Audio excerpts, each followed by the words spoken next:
मध्य प्रदेश के CM doctor Mohan Yadav आज UP और बिहार में रहेंगे। मुख्यमंत्री सुबह 9:20 पर वाराणसी लोकसभा क्षेत्र के महलिया मठ गांव के गढ़वा घाट पहुंचकर स्थानीय कार्यक्रमों में शामिल होंगे। तो वहीं मुख्यमंत्री दोपहर 12:30 बजे बिहार के पटना के गांधी मैदान में जनसभा को संबोधित भी करेंगे। सीएम दोपहर 2 बजे पटना साहिब लोकसभा क्षेत्र के काला दियारा के मैदान में जनसभा लेंगे और उसके बाद लगभग दोपहर 3:40 पर पटना साहिब लोकसभा क्षेत्र में बख्तियारपुर के टेका बीघा मैदान में जनसभा को संबोधित करेंगे सीएम डॉक्टर मोहन यादव। वहीं मैं बात करूं, शाम 4:30 बजे के करीब बिहार के पूर्व मुख्यमंत्री सुशील कुमार मोदी के घर पहुंचकर उन्हें श्रद्धांजलि देंगे मध्य प्रदेश के सीएम डॉक्टर मोहन यादव। तो आज मोहन मिशन यूपी और बिहार पे है। एक तरफ वाराणसी पीएम का लोकसभा क्षेत्र, वहां पर लगातार ताबड़तोड़ प्रचार प्रसार देखने को मिल रहा है। उसी उपलक्ष्य में आज सीएम डॉक्टर मोहन यादव वहां पर तो रहेंगे ही, लेकिन उसके बाद रुख करेंगे बिहार का। देखिए, सीएम डॉक्टर मोहन यादव लगातार मध्य प्रदेश से बाहर दौरे कर रहे हैं। वो अलग अलग हिस्सों में जा रहे हैं, पहुंच रहे हैं और जनसभा को संबोधित कर रहे हैं। वो छत्तीसगढ़ पहुंचे, बिहार गए और उसके बाद राजस्थान, हरियाणा, हर जगह ये तमाम वो राज्य है, तमाम पड़ोसी राज्य मध्य प्रदेश के, जहां पर लगातार सीएम डॉक्टर मोहन यादव का ताबड़तोड़ प्रचार जारी है। इसी बीच वो तेलंगाना भी पहुंचे थे, प्रचार प्रसार करने के लिए नहीं, लेकिन एक स्ट्रॉन्ग मैसेज लगातार डिलीवर करते हुए नजर आ रहे हैं सीएम डॉक्टर मोहन यादव और उत्तर भारत के तमाम राज्यों को साधते हुए नजर आ रहे हैं सीएम डॉक्टर मोहन यादव। ये 6 तस्वीरें वो 6 राज्य दिखा रही है जहां पर सीएम डॉक्टर मोहन यादव का ताबड़तोड़ प्रचार देखने को मिला है। और देखिए, इस खबर पर अधिक जानकारी के लिए मैं रुख करूंगी हमारे ब्यूरो चीफ श्याम सिंह तोमर का। श्याम जी, हम देख रहे हैं कि लगातार सीएम डॉक्टर मोहन यादव उत्तर भारत के एमपी के पड़ोसी राज्यों को साधते हुए नजर आ रहे हैं और इसी सिलसिले में आज वो यूपी के बाद बिहार का रुख करने वाले हैं। डेफिनेटली आपने ठीक कहा कि लगातार उनके उत्तर भारत के दौरे चल रहे हैं और अब मोहन, एमपी के मोहन पूरे देश के मोहन होते जा रहे हैं और लगातार फोकस कर रहे हैं ओबीसी बेल्ट में, खासकर यादव बहुल क्षेत्रों में। बिहार का उनका दौरा इसी संदर्भ में हमको लेना चाहिए। यादव बहुल जो है बिहार, और बिहार के लोग, यादवों का जो राजनीति है वो उसको धुरी है, वो केंद्र है वहाँ पर पहुँचे हैं मोहन। लगातार सभाएँ करेंगे, लोगों से मिलेंगे, सुशील मोदी का जो है शोक सभा उसमें जाएंगे। तो इस तरह से बिल्कुल रच बस गए हैं उत्तर भारत में मोहन। बिल्कुल, बिहार की 40 सीटें और उत्तर प्रदेश की उसकी डबल 80 सीटें। तो जहां लक्ष्य बड़ा है, 400 पार का लक्ष्य है, तो ऐसे में यूपी और बिहार को साधने की जिम्मेदारी कहीं ना कहीं विश्वास जताया है भारतीय जनता पार्टी ने सीएम डॉक्टर मोहन यादव पर। बिल्कुल अंजलि, आप देखेंगे कि अब उनका कद जो है बिल्कुल राष्ट्रीय नेता का हो गया है और केंद्रीय संगठन उन पर लगातार विश्वास जता रहा है। और आप बड़ी बात कह रही थी, 40 और 80 का जो रेशो है बहुत बड़ा आंकड़ा होता है ये। वहाँ पर ज़्यादा से ज़्यादा सीटें भाजपा के पास आए या उनके सहयोगी दलों पर पास आए, तभी तो 370 इंडिविजुअल भाजपा और 400 प्लस जो है गठबंधन के पास जो है जीत का जो आंकड़ा है वो आएगा। तो ऐसे में बहुत ज़रूरी है एक एक सीट पर फोकस करना, एक एक सीट के लिए रणनीति बनाना और जातिगत समीकरणों को साध कर उनको, लोगों को लुभाना, मतदाताओं को लुभाना। बिल्कुल, उत्तर प्रदेश की 13 सीटें बची है, वहीं बिहार की 8 सीटें, 7वें चरण का मतदान बचा है। ऐसे में पूरी ताकत झोंकती हुई नजर आ रही है भारतीय जनता पार्टी। बहुत बहुत शुक्रिया श्याम जी तमाम जानकारी के लिए। और अब बढ़ते हैं अगली खबर की ओर। देखिए, रायपुर से सटे अमलेश्वर में आज पंडित प्रदीप मिश्रा की कथा होगी। इस कथा में 4 लाख से अधिक श्रद्धालुओं के आने की उम्मीद है। इसके लिए खास इंतजाम भी किए गए हैं। यह आयोजन 2 जून तक चलेगा। श्रद्धालुओं की भारी भीड़ को देखते हुए पुलिस ने ट्रैफिक एडवाइजरी भी जारी कर दी है। लगातार हम देखते हैं जहां जहां पंडित प्रदीप मिश्रा की कथा का आयोजन होता है, वहां भारी संख्या में श्रद्धालुओं की भीड़ उमड़ती है और उसको देखते हुए अब जो वो रायपुर से सटे अमलेश्वर में कथा वाचन करेंगे, तो उसी सिलसिले में सुरक्षा के वहां कड़े इंतजाम कर लिए गए हैं। रायपुर से सटे अमलेश्वर में आज पंडित प्रदीप मिश्रा की कथा की शुरुआत होगी। इस कथा में 4 लाख से अधिक श्रद्धालुओं के आने की उम्मीद है। इसके लिए खास इंतजाम भी किए गए हैं और यह आयोजन मैं आपको बता दूं कि 2 जून तक चलने वाला है। श्रद्धालुओं की भारी भीड़ को देखते हुए पुलिस ने ट्रैफिक एडवाइजरी भी जारी कर दी है। सुरक्षा के कड़े इंतजाम देखे जा रहे हैं पंडित प्रदीप मिश्रा की इस कथा में। और अब इस खबर पर अधिक जानकारी के लिए रुख करूंगी मेरे सहयोगी अनमोल तिवारी का। अनमोल, पंडित प्रदीप मिश्रा की कथा जब भी होती है भारी संख्या में वहां श्रद्धालु पहुंचते हैं, ऐसे में अब क्या कुछ तैयारी है प्रशासन की?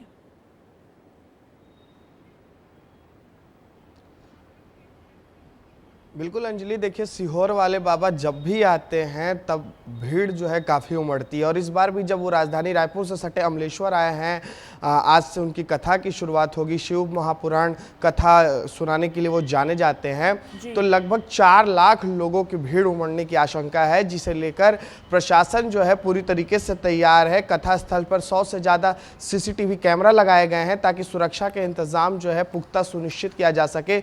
वहीं अंजलि, सबसे महत्वपूर्ण बात यह है कि गर्मी बहुत ज़्यादा है, नौतपा चल रहा है, इसको ध्यान में रखते हुए कथा स्थल पर 200 से ज़्यादा वाटर कूलर की व्यवस्था की गई है, साथ ही फवारे की भी व्यवस्था की गई है ताकि जो श्रद्धालु कथा सुनने आए उन्हें कोई तकलीफ ना हो। इसके अलावा जैसा कि आपने भी बताया कि मेडिकल एडवाइजरी भी जारी की गई है, साथ ही जो आने जाने वाले लोग हैं पार्किंग के लिए भी एडवाइजरी जारी की है। देखा था कि रुद्राक्ष महोत्सव जब हुआ था फरवरी की ये बात है, अगर मैं गलत नहीं हूं तो उस वक्त भगदड़ मच गई थी। उन चीजों को देखते हुए, साथ ही साथ गर्मी का इंतजाम तो आपने बता दिया, उन चीजों को देखते हुए क्या इस बार विशेष बंदोबस्त दिख रहा है? अब बिल्कुल देखिए अंजलि, लाजमी तौर पर भीड़ इतनी ज़्यादा होती है जब ऐसे अंतर्राष्ट्रीय कथावाचक आते हैं तो भगदड़ मच जाती है कभी कभी। इसे लेकर के देखिए रायपुर पुलिस जो है पूरी सुनिश्चित कर चुकी है सुरक्षा। इसमें जो है 500 से अधिक जो है सुरक्षा बल के जवान भी तैनात रहेंगे ताकि कोई भी ऐसी अप्रिय घटना ना घटे। इसे लेकर के देखिए SP जो है उन्होंने भी जानकारी दी है कि भारी सुरक्षा बल तैनात रहेंगे ताकि जो लोग आए दूर दूर से, क्योंकि देखिए ये राजधानी में कार्यक्रम हो रहा है लेकिन इसमें लोग जो हैं छत्तीसगढ़ और आसपास से सटे प्रदेशों से भी आएंगे, तो इसको लेकर के सारी व्यवस्थाएं कर ली गई है। अब नजरें रहेंगी कि जब आज कथा शुरू होगी तो कितने श्रद्धालु आते हैं। जी बिल्कुल, तो अमलेश्वर में आज से पंडित प्रदीप मिश्रा की कथा का आरंभ होगा और इस कथा में 4 लाख से अधिक श्रद्धालु पहुंचेंगे, तो ऐसे में सुरक्षा के इंतजाम कर लिए गए हैं, गर्मी से निपटने के इंतजाम कर लिए गए हैं। बहुत बहुत शुक्रिया अनमोल तमाम जानकारी के लिए। हम बात कर रहे थे पंडित प्रदीप मिश्रा के अमलेश्वर कथा की, तो आपको एक और अपडेट दे देती हूँ। एक बड़ी खबर मिल रही है कि रायपुर में उप मुख्यमंत्री अरुण साव आज 3 जिलों का दौरा करेंगे। दुर्ग, कबीरधाम और बिलासपुर जिला का करेंगे दौरा। दोपहर तकरीबन 12:30 बजे अमलेश्वर पहुंचेंगे उप मुख्यमंत्री अरुण साव। प्रदीप मिश्रा की शिव महापुराण कथा में होंगे शामिल और वहीं 1:30 बजे अमलेश्वर से कबीरधाम जाएंगे साव। कबीरधाम से भोरमदेव मंदिर में पूजा अर्चना करेंगे डिप्टी CM अरुण साव और फिर शाम 5:30 बजे बिलासपुर जिला के लिए रवाना होंगे। वहीं स्थानीय कार्यक्रम में शिरकत कर रात्रि विश्राम करेंगे। ये पूरा schedule deputy CM Arun Sao का आज रहने वाला है। जहां आज अमलेश्वर में पंडित प्रदीप मिश्रा की कथा का आरंभ होना है, तो वहीं अमलेश्वर धाम पहुंचेंगे डिप्टी CM अरुण साव। रायपुर में उप मुख्यमंत्री अरुण साव आज 3 जिलों का करेंगे दौरा। दुर्ग, कबीरधाम और बिलासपुर जिला का करेंगे दौरा। दोपहर तकरीबन 12:30 बजे अमलेश्वर पहुंचेंगे उप मुख्यमंत्री अरुण साव। पंडित प्रदीप मिश्रा की शिव महापुराण कथा में होंगे शामिल, तो वहीं 1:30 बजे अमलेश्वर से कबीरधाम जाएंगे साव। कबीरधाम से भोरमदेव मंदिर में पूजा अर्चना करेंगे अरुण साव और फिर शाम 5:30 बजे बिलासपुर के लिए रवाना होंगे डिप्टी CM अरुण साव। ये वो उनका पूरा कार्यक्रम जो रहने वाला है।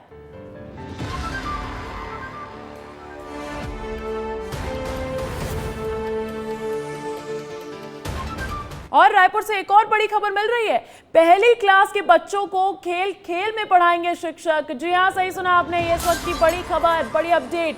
3 महीने तक खेल खेल में पढ़ाई करेंगे पहली क्लास के बच्चे। प्रदेश के 30,000 शिक्षकों को दिया गया है ऑनलाइन प्रशिक्षण इसके लिए और बच्चों की मेंटल और फिजिकल हेल्थ पर दिया जाएगा विशेष ध्यान।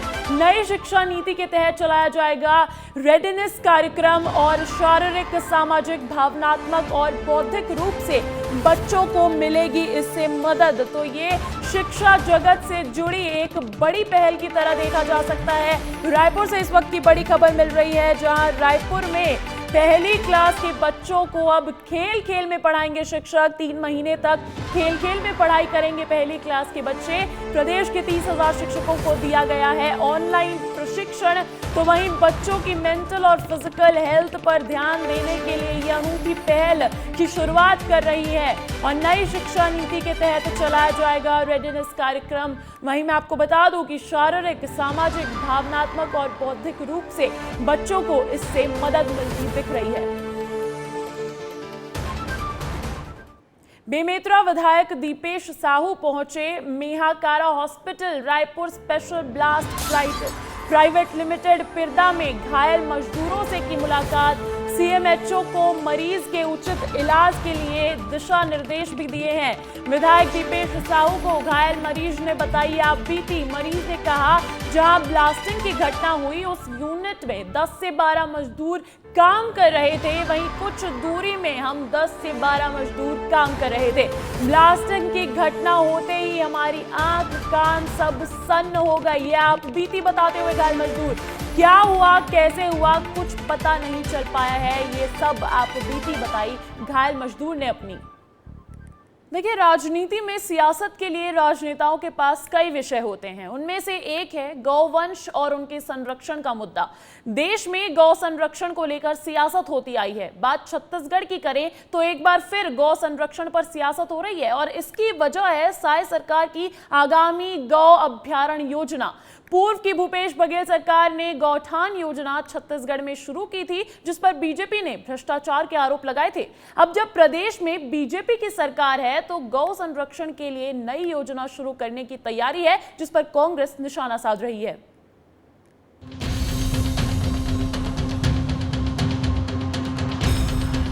भूख और प्यास से बेहाल इन बेजुबानों के लिए छत्तीसगढ़ की साय सरकार ने बड़ा फैसला लिया है। मुख्यमंत्री विष्णुदेव साय सड़कों पर घूमने वाले गौवंशों की सुरक्षा को लेकर कारगर कदम उठाने जा रहे हैं। साय सरकार लोकसभा चुनाव के बाद प्रदेश में गौवंश अभ्यारण्य योजना लेकर आएगी। इस संबंध में सीएम ने निर्देश भी जारी कर दिए हैं। गौ सेवा में आगे आई साय सरकार। आवारा मवेशियों के लिए बनेंगे गौ अभ्यारण्य। मवेशियों को चारा मिलेगा, साथ ही चिकित्सकीय सुविधा भी। पशुधन विकास विभाग, पंचायत राजस्व और वन विभाग करेंगे इसका संचालन। पशुधन के लिए उचित रहवासी वातावरण उपलब्ध होगा। लेकिन सरकार की इस पहल पर प्रदेश में राजनीति भी शुरू हो चुकी है। डिप्टी सीएम ने इस योजना को सरकार का निर्णायक कदम बताया है और कांग्रेस पर आरोप लगाते हुए कहा कि कांग्रेस सरकार की योजनाओं के पीछे जो भ्रष्टाचार है उसको बंद कर दिया गया है। मैंने माननीय मुख्यमंत्री जी को इस विषय पर बधाई दी है। बहुत ही अच्छा निर्णय है। तकनीकी तौर पर आप देखेंगे तो परेशानी क्या हो रही है, गौवंश को अभी उस तरीके से जनता पाल नहीं पा रही। सड़कों पर बैठी सारी गायों को वहां से हटा करके लोगों की सहमति से गांव में बातचीत करके या तो अपने घर पर रखेंगे और या फिर गौ अभ्यारण्य में रखेंगे। वहीं इस मामले पर कांग्रेस संचार विभाग के अध्यक्ष सुशील आनंद शुक्ला ने कहा कि राज्य सरकार को अब गौवंश संरक्षण की याद आई है। सुशील आनंद शुक्ला ने गौ संरक्षण के लिए गोधन न्याय योजना और गौठान योजना को दोबारा शुरू करने को कहा है। अंततः राज्य सरकार को अब गायों के संरक्षण की, गोवंश के संरक्षण की याद आ रही है। पहले तो गौठान को बंद कर दिया, गोधन योजना को बंद कर दिया। गौठान एक ऐसी योजना थी जहां ग्रामवासियों को जोड़ के गायों का, गोवंश का संरक्षण किया जाता था। गोधन न्याय योजना में हर आदमी अपने आप को उसमें समाहित करता था, सबको 2 पैसे का फायदा होता था गोबर में। अब गोवंश अभ्यारण्य योजना चालू करने जा रहे हैं। अरे भाई, आप कितना अभ्यारण्य बना लेंगे? अंततः आपको गौठान में आना ही पड़ेगा। आपको बता दें कि आखिर इस मामले पर राजनीति क्यों हो रही है, आखिर क्यों कांग्रेस बीजेपी पर आरोप लगा रही है। पिछली कांग्रेस सरकार ने गौठान तैयार किए थे। गौठान योजना के तहत आवारा मवेशियों को रखा जाता था। गांव कस्बों के पास जमीन लेकर एक हिस्से को तैयार किया जाता था। विपक्ष में रही बीजेपी सरकार ने इसे भ्रष्टाचार का केंद्र बताया। ब्रजमोहन अग्रवाल ने ईडी की जांच की मांग उठाई। बीजेपी का आरोप है एक गाय पर 40 लाख का खर्च, 3 चरवाहे, फिर भी खुले में घूमते हैं गौवंश। बीजेपी ने भूपेश बघेल सरकार की गौठान योजना को पूरी तरह से फ्लॉप बताया और अब सत्ता में आने के बाद कांग्रेस सरकार की गौठान योजना के तर्ज पर अब नए सिरे से गौ संरक्षण की दिशा में आगे बढ़ रही है। लिहाजा विपक्ष में बैठी कांग्रेस पार्टी ने अब बीजेपी को घेरना शुरू कर दिया है। अब देखने वाली बात होगी कि आने वाले दिनों में इस योजना से कितना लाभ प्रदेश के लोगों को और गौवंश को मिल पाता है। ब्यूरो रिपोर्ट, विस्तार न्यूज।